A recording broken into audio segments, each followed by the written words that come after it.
I've been reading a book that is reminding me of my past, and I would say in a really great way, so that I could be in touch with how I felt at a time where I was told my feelings didn't really matter. I got to reason my way through things. And I'm on the other side of that, and what I've realized is that my feelings have informed me deeply to experience life, to flow with life, to interact with life, to have a relationship with life. Do you hear that wind? So yeah, one's emotions and feelings are informing us. They're an extension of our intuition to me. I mean, they are our intuition. It's our five senses. And that you have tapped into, that you have tuned into. And this is often why one of the challenges in life we get to move through is being back in touch, getting back in touch with that. Because so often we were told as children, right, that we don't get to feel those feels. It was like an overarching theme, I would definitely say, in my own life, oftentimes. And so, with that said, right, like no judgment towards it, it just is what it is, right? It's just part of life. Reading this book right here by Kat has been incredible because I have forgotten so much of my past life, if you will. Because it feels like another lifetime from ages 15 to 28. There is so much I don't want to remember from that time. This is a time I was deeply abused on multiple levels. So I could literally say physically, I can say spiritually, I can say emotionally, and I can say sexually. And I can also say I am grateful for all of that, because from those experiences, I understand compassion at a new level, forgiveness at a new level, so many different components of life. And it's okay if you're not there. It's okay if you never got there either. Like, we're all here experiencing different things in life in different ways. But if that resonates for you and that sounds of interest to you, like, join me, because I want to share with you what's coming up for me. And it's this massive reminder, because this is coming from the perspective of a woman, of a girl and a young woman, and then here she is looking back and reflecting on it as a woman. And, you know, that's a journey to womanhood, to manhood, right? And I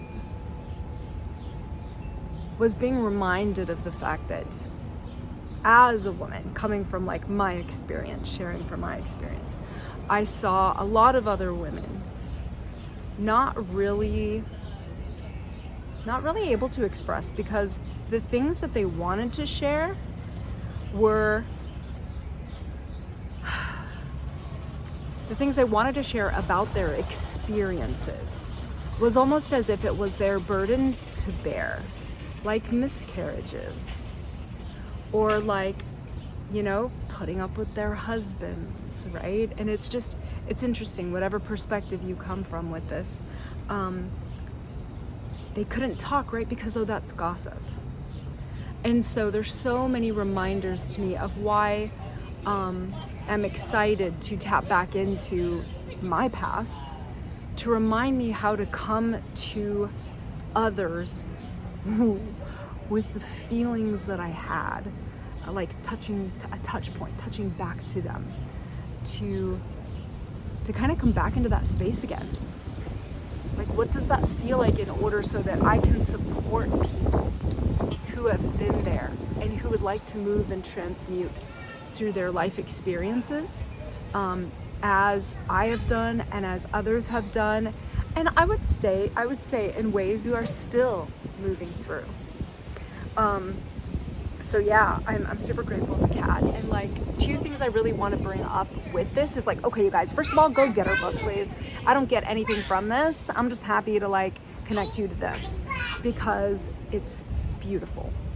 It's a beautiful journey that's uncomfortable. Yes, it might not even make sense to you at times, but it will allow you to feel more compassion to certain people who might have experienced different backgrounds, but ultimately we find ourselves meeting at this point where we've still experienced, like, not the same flavor, but then like whatever, because we still experienced the miscarriage, or we still experienced the sexual abuse, or we still experienced the spiritual abuse. You know what I mean? Like, when we bring it down to what it was, like, we can relate to one another in that way. And that's what I'm excited to bring to the table, is this recognition of our stories and how we can transmute those so that we can level up and live in a different place, operate in life in a different way, and communicate and connect to relationships, whether they're to food or to your mother or to your,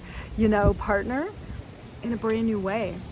And what I'm feeling, a lot of the reminders are from this, like the main one I'm reminded is like the fact that, damn, I didn't really get to feel, because I would rationalize that feeling away.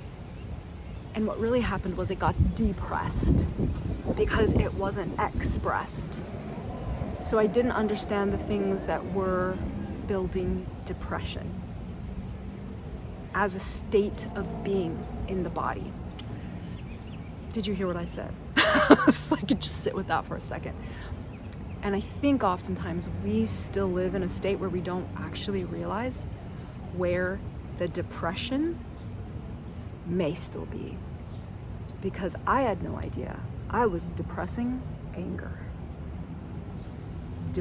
Suppressing, right? Whatever you want to call it. We were definitely sitting with anger, and we weren't touching it because we didn't think we were allowed to. That's a whole nother story for a whole nother day.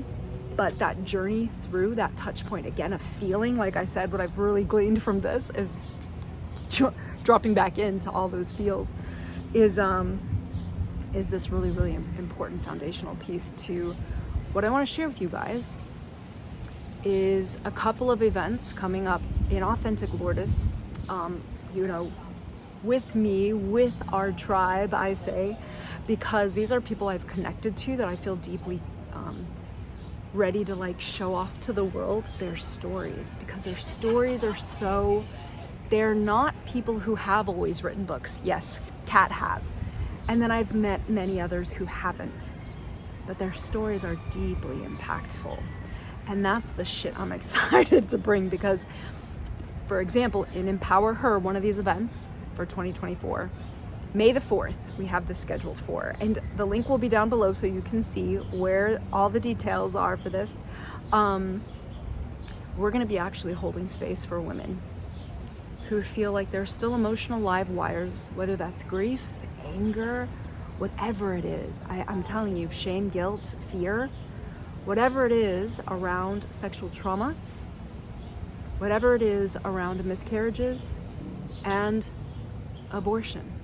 Like, we're welcoming this space to be open for us to, we're going to share with you how we've moved through things, how we are moving through things, and we're also going to have some embodiment practices, right? In the body, embodiment practices, because those feelings I was talking about earlier still get to be removed from the body. They're meant to emote. They're meant to be felt and moved out. And I understand we don't always want to do this, nor do you have to. If you do desire to be set free, that is a way in which you will deeply move through it. I don't know any other way. There may be. You guys can let me know, drop it in the comments. I've been watching humans for a hot minute. I think you have too. And I think you can see and you can feel when people are suppressing things, depressing things, right? Rather than expressing it. And so, yeah, May 4th, if I'm not mistaken, it's like 10 a.m. or maybe 10:30 a.m. to 3:30, something like this, on Saturday, May the 4th. Check it out. and you can see the details there. It's gonna be beautiful, and my heart is so deeply in this due to the fact that I have witnessed so many women in these experiences and haven't been able to move through that. They would say they're okay. There's a part of them that's still nagging, like I said, a live wire that's still energetically alive. It's like, it's still a thing. And sometimes you feel it because it gets stuck here, or sometimes you feel it because you're like, you get like really energized about it, right? There's all these different ways in which your body communicates to you and lets you know it's still alive. It hasn't let go of all the things that were the energy that was behind it. And so that's where I feel like I have done a lot of work, play, all the things in between that have allowed me to feel like I've moved a lot of things through me and come to a really beautiful place where life doesn't feel like this any longer. It doesn't feel like, oh shit, I have really high highs, really low lows. I don't feel that any longer. And let me tell you, I still move through shit. I'm still alive. I'm still in this life experience. I've just noticed the way I operate is different now. It's from a place of more peace. You know what I mean? We ride the fucking waves. We're not like, oh my God. So that's what I care to share with you, with these teams that we're all coming together to share with you guys. And another event that's super tied to this woman, because I've asked her, and another woman I am excited to share with you, who's totally like bringing the energy to create this event. And it's called, oh my God, let me explain. The other event is Empower Her. I'm not even sure if I said that or not, but there it is. Empower Her. And you can see the link below. You'll find it. That event for May the 4th. Now moving into this one, where we've asked Kat to speak, and where I'll be sharing with you another beautiful soul who is joining in this experience as well. We're going to be talking about exposing the underbelly of homeschooling, the good, the bad, and the ugly of America's modern test babies, if you will, since homeschooling was always a thing. But those of us who are parents, like moved through the 60s and 70s, right, this hippie era, and people were reconnecting to home education, we're those test babies that came through that. And it's really beautiful to witness how we communicate, how we've moved through the educational system, how we've higher education, if you will, and how, yeah, in other ways we've felt maybe really supported in that, or maybe stunted in that, right? So we're here to share with you our experiences, and how perhaps if you're interested in this at all, or if you just want to come and eat the popcorn, you can. You could see from our different perspectives what it's like to be in that space, and how you could bring another energy into that space as well. It doesn't have to be the thing we experienced. And maybe you pull out all the little gems that we share, and yeah, you create and you decide to discard the things that you're like, oh yeah, that did not serve anyone really, I think. So, let's create a new experience in home education. And so, yeah, that's what we'd really like to bring to this. And this woman, because she has really dipped back into her experience, which I know was not comfortable. I'm really grateful to her for that work. That is leaving the comfort zone, which is what I call the magic. The zone of magic is out of your comfort zone, because that's where you begin to play with the elements, which is what I call magic. We're playing with these things all the time, right? Whether it's money we're moving, right? Or if we're moving water, or if we're building with clay, right? We're still fucking with the elements. That is magic to me when I describe that. So yeah, I just share this with you because I'm really honored and really excited to bring these events. And this is going to be sometime this year, looking like summer. We'll have more details, but it'll be there in that link for events on Authentic Lourdes.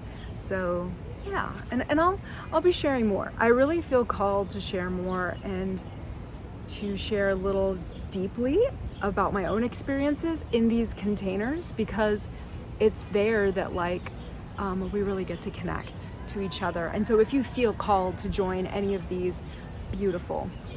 I'm looking forward to connecting with you. And if you feel called to find us on the other end, in another side, in another space, great. It's all beautiful. But yeah, I thank you guys for this momentito. I will be bringing more to you, but for now, I wanted to bring these and share these, like kind of what I'm moving through in this moment and why I'm feeling so led to create these specific things. So yeah, looking forward to hearing your thoughts, and if you were homeschooled, and if you're comfortable telling people that, or if you feel like you still have emotional live wires. You don't even have to say anything. You could just put an electric emoji in the comments if you want. But yeah, I've observed most of us humans have these emotional live wires, things we're moving through. And it's beautiful when we look at our stories and begin to understand what's taking place and allow ourselves to feel what we get to feel so that it moves through and out. And we come into this more peaceful state of being, because I believe it's there, that you can operate from a whole new space of creativity and a whole new space of who you be. It will uplift your personality to be even more incredible. The things we think are unchangeable, right? We begin to realize like, wow, I'm really bringing a new way of being into the world. And I've seen it in myself, I've seen it in others, and I know that you can do the same thing if it's something that you even have a like desire to connect to. So I'll see you guys later. Thank you for being here. And yeah, I'll be bringing a reading to you soon too. Check it out.